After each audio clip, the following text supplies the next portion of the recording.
we would set the sentencing on a convenient day that week for all parties involved.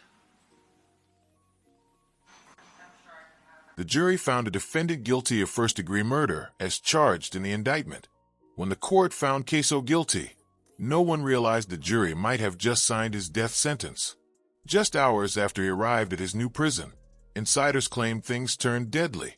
Apparently, ATK finally got their revenge. Let me break it down. When the hood comes to prison, there's talk right now that Ksoo's already been harmed in prison. And honestly, it would be a shock. The man's got enemies everywhere, and just about everyone's got a bone to pick with him. Ksoo got hit with that guilty verdict for first-degree murder in the 2020 shooting death of 23-year-old Charles Lil Buck McCormick Jr., and that conviction came with a mandatory life bid, no parole, no appeals that's going to stick, meaning he's spending his life behind bars. For someone like Ksoo, walking into that situation, the writing was very much on the wall. Let's rewind a bit to understand the sheer weight of what was happening. The case itself was explosive, a tangled mess of street beef, family betrayal, and a stark demonstration of the brutal realities of the justice system. The backstory begins with the shooting of Lil Buck, a young man with aspirations and a crew whose presence rubbed some people the wrong way. The ensuing investigation focused squarely on Ksoo, a rising figure in the Jacksonville rap scene, and a member of the notorious ATK gang. A reputation built on aggressive lyrics, defiant posts on social media, and a seemingly endless cycle of escalating conflict had painted him as the prime suspect.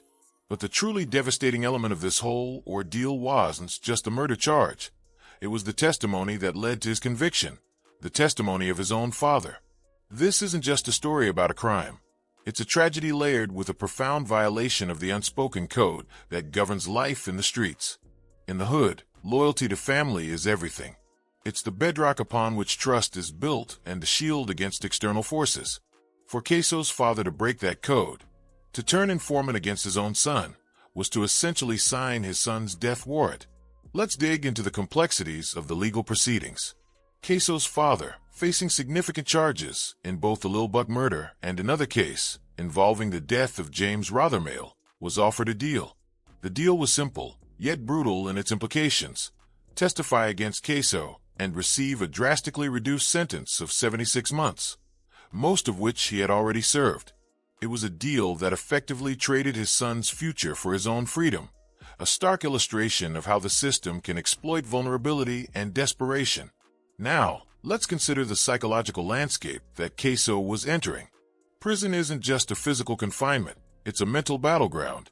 It's a place where old beefs never die, where disrespect is remembered for years, and where a single wrong look or a careless word can trigger a violent confrontation. For someone like Ksoo, who had built a reputation on being disrespectful to his enemies and boasting about his violent exploits, prison was a 24/7 danger zone. He wasn't just facing a sentence. He was entering a viper's nest. The fact that his own father had turned against him only amplified the danger. It sent a clear message to his enemies. Ksoo is vulnerable. He is marked. We've seen examples of what life is like for rappers in prison. King Von's experience provides a chilling preview of the situation that Ksoo faced. Leaked footage from 2016 and 2017 showcased constant conflict, altercations with other inmates, and even a desperate plea for protective custody due to threats against his life. The footage revealed a man struggling to survive in a world where violence is a constant reality, a place where respect must be earned and maintained at all costs. The videos show Von slipping out of his handcuffs to get in a few licks, illustrating a desperation to defend himself and a willingness to bend the rules to survive. The detail about tattoos disrespecting Leprechaun Capone demonstrates the depth of the grudges that simmer behind prison walls, the way past conflicts can resurface years later with devastating consequences. Casanova's experience provides another lens through which to view Ksoo's predicament. Locked up at Essex County Detention Center, Casanova was involved in violent clashes with Ulysses Lugo. The murder trial of Jacksonville rapper Hakeem Ksoo Robinson and his cousin Leroy Whitaker. It's one step closer to going to the jury. Closing arguments began this afternoon. Both men are charged in the 2020 shooting death of 23-year-old Charles Lil Buck McCormick Jr. Prosecutors say the motive involved a diss track McCormick created. News 4 Jax reporter Brianna Brownlee has been following this trial from the beginning. She's joining us now live outside the courthouse with the latest on this.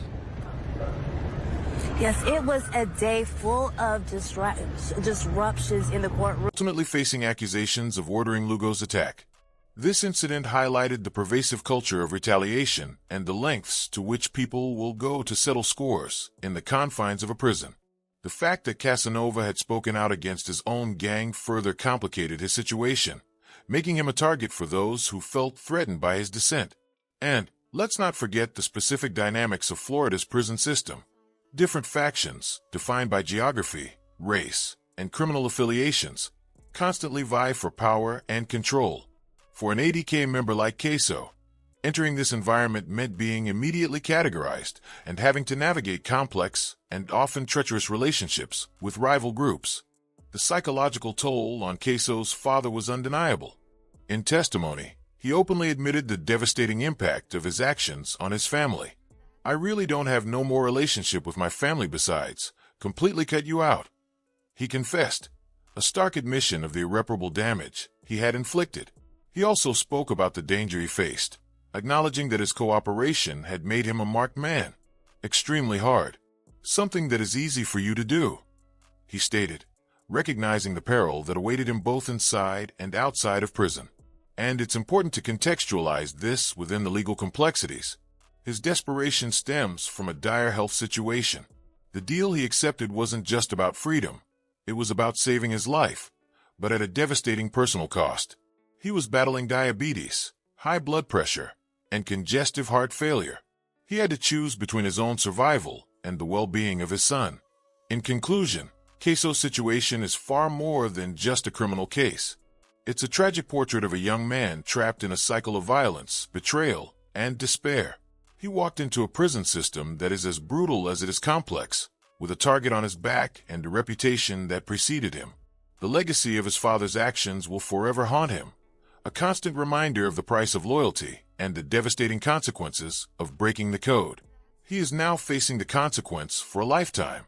Yo, check the mic, 1-2. This ain't just another news story, fam. This is the fall of a king. This is Ksoo sentenced goodbye forever. For years, Hakeem Robinson, known to the streets as Ksoo, moved with a swagger, a presence that commanded respect and fear. He was a product of a system rigged against him, a kid swallowed whole by Jacksonville's brutal streets. But the streets always catch up, don't they? And for Ksoo, the reckoning came swift and devastating. We're diving deep, breaking down every angle of this case, the drama, the betrayal, the legal chess match that led to a life sentence. Buckle up, because this is going to be a ride. The whole saga began on January 15th, 2019, a date etched in pain for the Whitaker family. It was just another day. It was the day Willie Boss Goon Addison's life was taken, a hail of bullets outside a club, leaving Willie dead and the Whitaker family shattered. Ksoo's father, brother, and cousin all wounded in the same horrific attack. Imagine that, the pain, the chaos, the feeling of losing everything in an instant. This wasn't just a tragedy, it was a catalyst. It ignited a fire that would eventually consume Ksoo's own world. Willie Addison wasn't just a name. He was a symbol of power in a different corner of Jacksonville's street landscape. And when he fell, the lines were drawn. The diss tracks started flying, the tension ratcheted up, and the stage was set for a deadly confrontation. It wasn't just about revenge.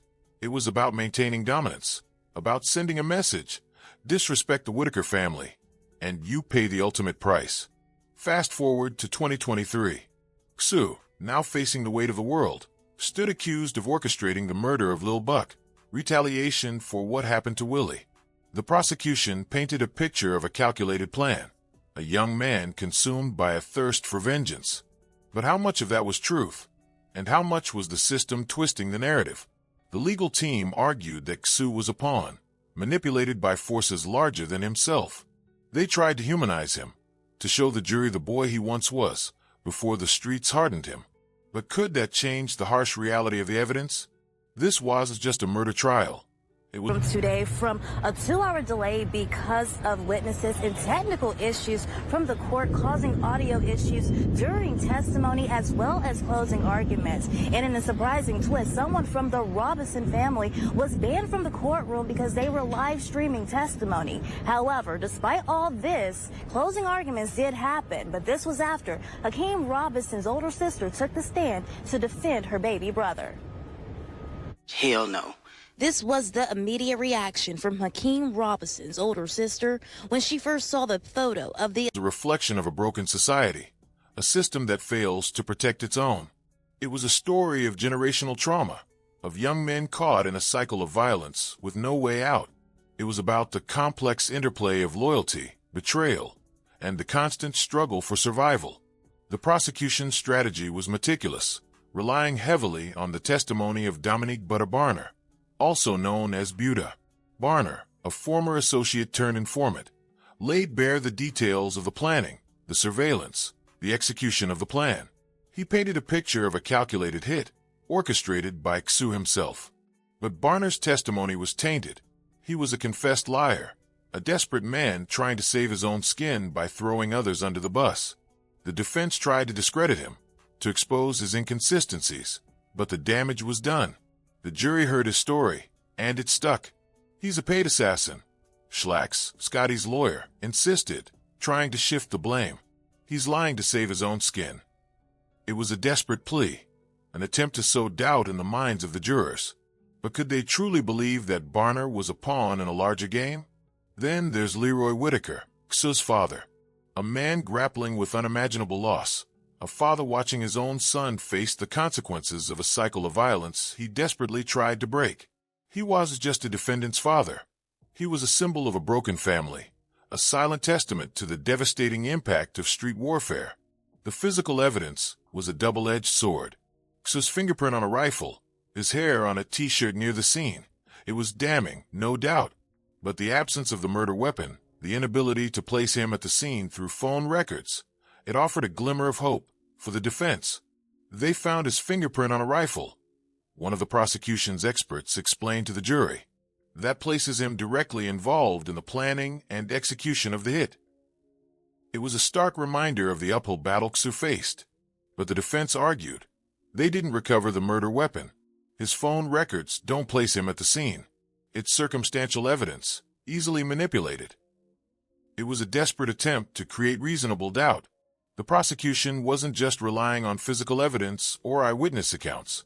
They were digging deep into the culture, the language, the mindset of the streets.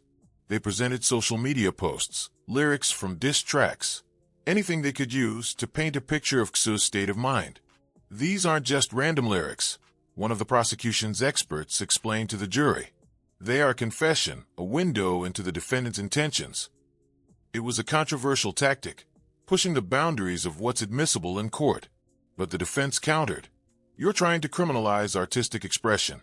These are just words, exaggerated for effect. It's not a confession, it's entertainment. It was a powerful argument, tapping into a deep-seated resentment of the criminalization of hip-hop culture. The jury needed to decipher the intent behind the words, the truth behind the testimonies. It was a task laden with complexity and subjectivity, demanding a nuanced understanding of street culture and the dynamics of loyalty and betrayal. Then there's the question of accountability. Who is truly responsible for the tragedy? Is it Ksoo, the young man caught in a cycle of violence? Or is it the system that failed him, the streets that swallowed him whole? The legal team tried to portray Ksoo as a victim of circumstance, a young man manipulated by forces beyond his control. They tried to humanize him, to show the jury the boy he once was, before the streets hardened him. But could that change the reality? Could they erase the evidence, the testimonies, the undeniable fact that he was standing trial for murder? The prosecution argued that Ksoo was not a victim, but a perpetrator. They argued that he made a choice, a conscious decision to seek revenge, regardless of the consequences. And that's where the conversation shifts to the complexities of street justice.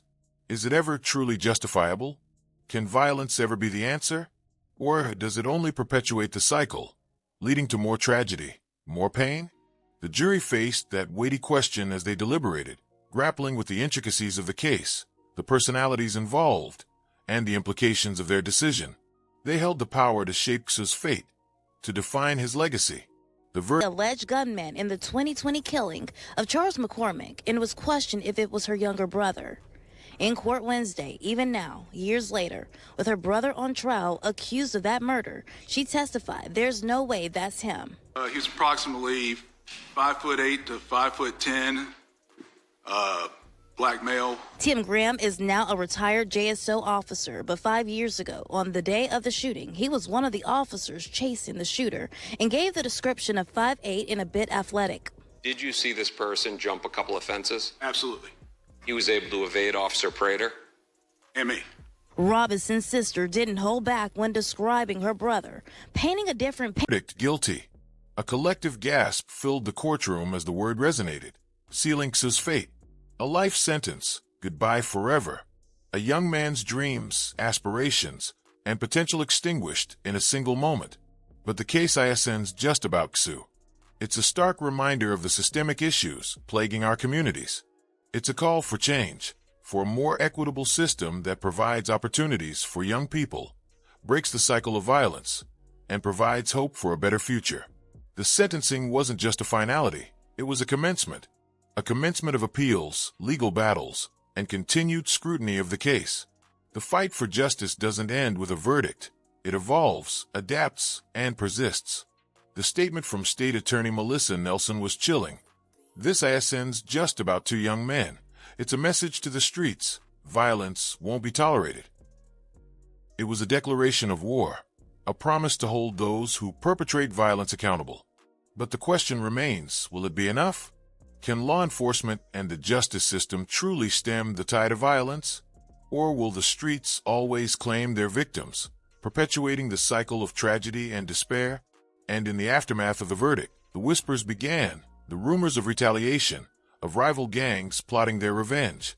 The streets don't forget, and they don't forgive. The cycle continues. The legal experts predicted a flurry of appeals, a protracted battle to overturn the verdict. But the odds were stacked against Ksoo. The evidence was overwhelming. The jury was convinced. And as Ksoo faced his new reality, confined within the walls of a prison cell, the question lingers, what will become of him? Will he find redemption? Or will he be consumed by the darkness? Ksoo sentenced, goodbye forever. A tragic end to a young man's life, a stark reminder of the devastating impact of street violence, a call for change, a demand for justice. This isn't just a story. It's a reflection of our society, our failures, and our hopes for a better future. The streets always catch up, don't they? More. The clang of the steel door echoed, a final, brutal punctuation mark on a chapter slammed shut. Ksoo sentenced. Goodbye forever. It felt less like an ending, more like a vanishing point. A point where a young man, brimming with potential, simply ceased to be. But was it truly goodbye? Or was it a chilling prelude to a reckoning? A reflection staring back at us, demanding we confront the uncomfortable truth of our streets? We're talking about a young life, cut short by a cycle of violence that seems inescapable. A cycle fueled by desperation, by a lack of opportunity, and, let's be honest, by a system that often fails those who need it most. The jury's decision was a consequence, a direct result of choices made, of paths taken. But how much of that was truly his fault? Think about it. How many of us, growing up in similar environments, faced similar pressures, felt the same pull toward the allure of quick money and easy respect? The evidence, as the prosecution laid it out, was irrefutable. Each witness, each piece of forensic data, painted a picture of escalating conflict, of a moment where everything spiraled out of control. It wasn't just about the act itself, the tragic loss of another life, but about the context that led to it. Ksoo wasn't born a criminal. He was made one, forged in the crucible of poverty and neglect. Did we, as a society, fail him? Absolutely.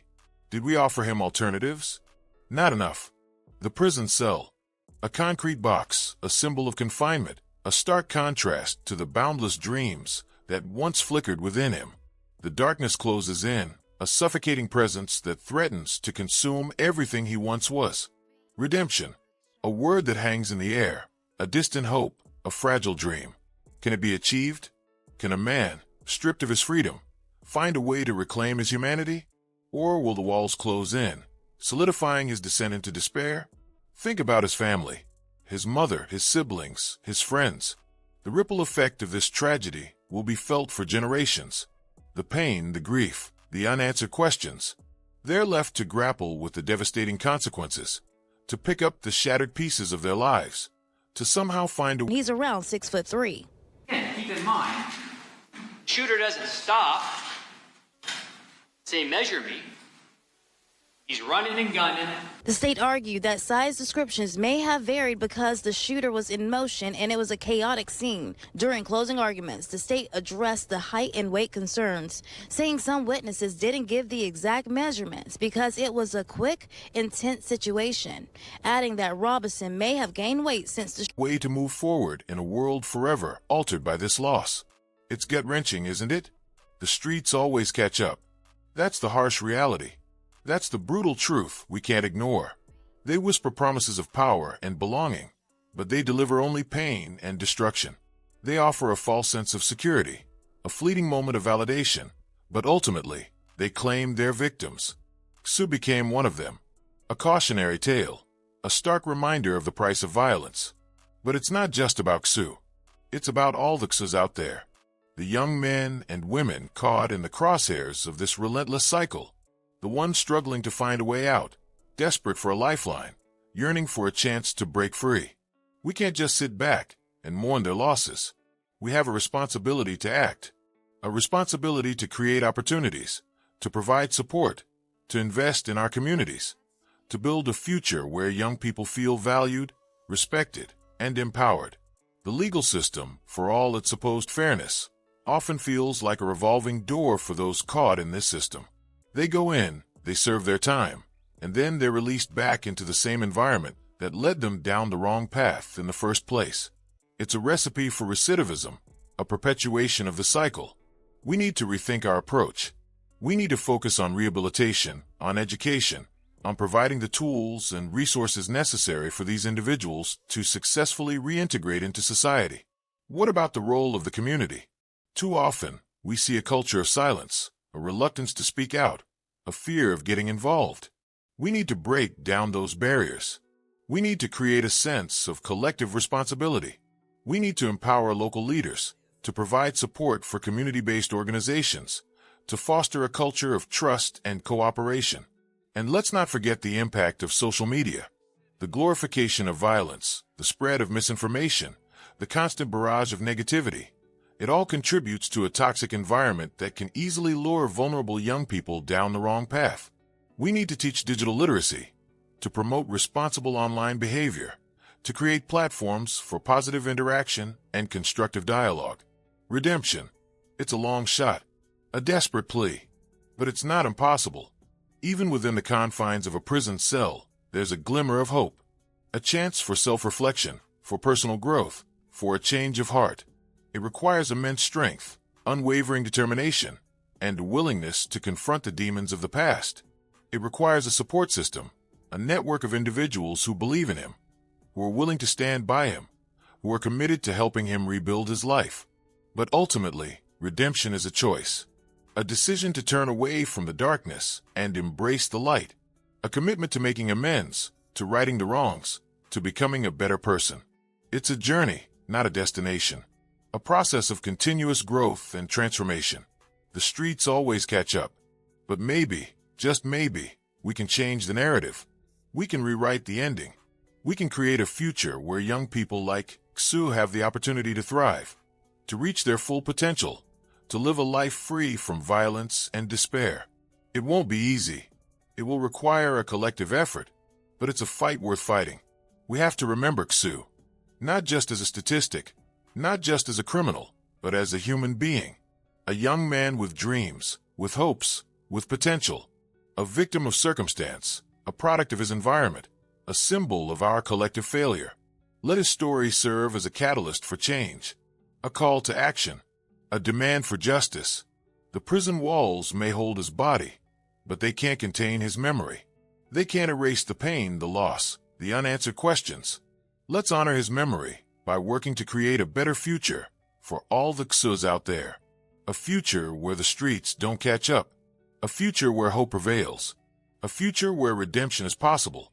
This ISN's just a story. It's a reflection of our society. Our failures. Our hopes. Our responsibility. Let's not let Ksoo's story be in vain. Let's turn his tragedy into a triumph. A triumph of hope, of justice, of change. A triumph for the future. Because if we don't, who will? Because if we don't, who will? Walking back in, this is the first time he's standing up. You make a comment. You're a lot bigger than I thought you'd be. Yes. Right? I said yes. Not. You're the exact same size of the shooter that I've been investigating. Either consciously or subconsciously, you say, you're bigger than I thought you'd be.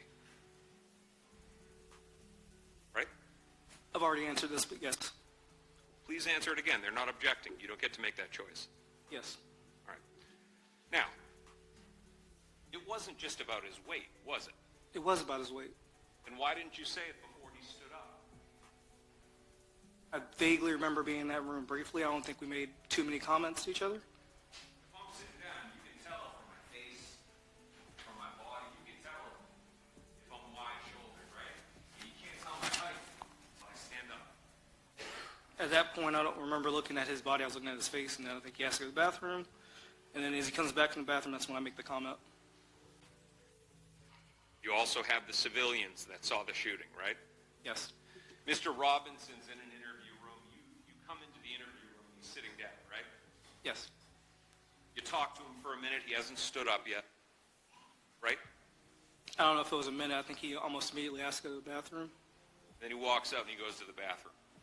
Okay. Yes, sir. Is that correct? I wasn't. That's accurate, yes.